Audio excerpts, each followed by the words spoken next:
हमारे YouTube channel में आप सभी का स्वागत है। हम आज सीखते हैं क्रेडिट नोट क्या होता है। क्रेडिट नोट ये होता है कि जब बेचा हुआ माल सब रिसिपिएंट से उसमें डैमेज कभी कोई भी माल को में डैमेज पीस आए या उसमें वो माल वर्क नहीं हो तो तब वो पार्टी हमको डेबिट नोट इश्यू करती है। डेबिट नोट के अगेंस्ट हमको क्रेडिट नोट देनी होती है। इसके लिए क्रेडिट नोट की एंट्री कैसे करते हैं आज हम सीखते हैं टैली प्राइम में। वाउचर में जाने का, उसमें अल्ट अल्टर अल्ट दबाओ, उसके बाद यहाँ F6 क्रेडिट नोट यहाँ पे क्रेडिट नोट जनरल में जब जाके भी कर सकते हो, परंतु उसमें ऐसा होता है कि जो वहाँ चेंज ऑफ मोड आपको नहीं मिल सका। चेंज ऑफ मोड का मीनिंग ऐसा होता है उसमें आइटम वाइज हमें बेचा हुआ माल आइटम वाइज बेचा हुआ है, इसलिए यहाँ आइटम इनवाइस देना होता है। जैसे कि हमारा जो सेल किया माल की पार्टी रीटा एंटरप्राइज है, कौन से बिल्स अगेंस्ट बिल नंबर 516 को माल बेचा था। सेव, यहाँ पे नया ग्रुप डाल दें सेल्स रिटर्न। पहले हमको पता है कौन सा माल रिटर्न हुआ था। सेल्स अकाउंट,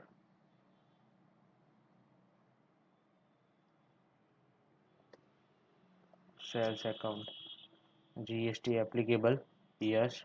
यहाँ nature of transaction sales taxable 18% goods, और क्या क्या माल वापस दिया है उसके लिए हम एंटर कर देना। जैसे कि हमारा पहले बेचा हुआ था 16 इंच LG मॉनिटर बेचा हुआ। कितने पीस बेचे? 5 पीस बेचे थे उस टाइम। उसमें 2 पीस वर्किंग नहीं हुए तो वो रिटर्न हुए हमारे।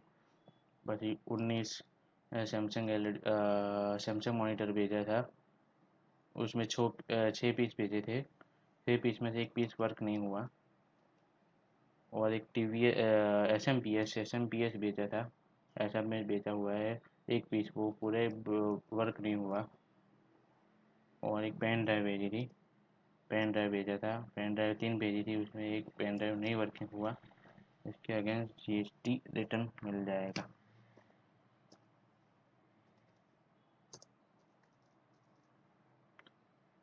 रीज़न क्या होता है? सेल्स रिटर्न हुआ, माल परत, उसका डेबिट नोट डाल देना है यहाँ पे जो भी हो, एक साथ को हमको रिटर्न हुआ है। सेव, अब कंट्रोल P, अल्टर Z। इस तरह से क्रेडिट नोट एंट्री हो गई। यह टैक्स हमारा, और पार्टी का लेजर देखना हो तो डिस्प्ले अकाउंट लेजर रीटा।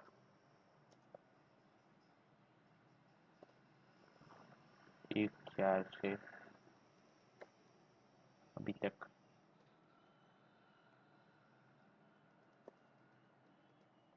देखो, यहाँ पे माल पहला हमारे बेचा हुआ माल था।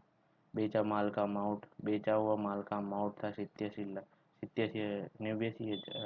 हज़ार रुपये थे। उसके अगेंस्ट हमको 18,000 का माल परत हुआ विद टैक्स के साथ।